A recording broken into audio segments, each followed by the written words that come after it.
വീരശൂര പരാക്രമിയാകാൻ ആഗ്രഹിച്ച് അതിനായി അവൻ വർഷങ്ങളോളം പരമശിവനെ തപസ്സനുഷ്ഠിച്ചു. സംപ്രീതനായ പരമശിവൻ വരം നൽകുകയും ചെയ്തു. തന്റെ അതേ രൂപത്തിലുള്ള ഒരാളുടെ കൈകൊണ്ട് മാത്രമേ തന്റെ മൃത്യു സംഭവിക്കുവാൻ പാടുള്ളൂ. വരബലം കിട്ടിയ അഹങ്കാരത്താൽ ഗജമുഖാസുരൻ ഭൂമിയും ദേവലോകവും അടക്കി ഭരിച്ചു.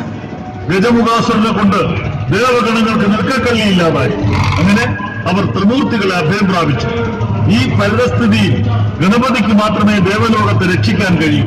ഗജമുഖാസുരന്റെ ദുഷ്ടപ്രവൃത്തികൾക്ക് ഒരു അവസാനം വരുത്താൻ തീരുമാനിച്ച് ഗണപതി അവനെ നേരിട്ടു.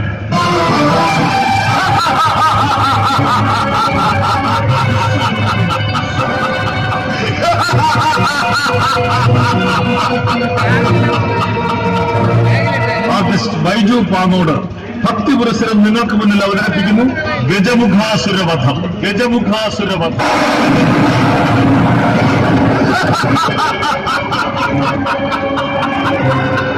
ഈ പ്രപഞ്ചം അടക്കി ഭരിക്കുന്നവനാണ് ഞാൻ, ഗജമുഖാസുരൻ. ഗജമുഖാസുര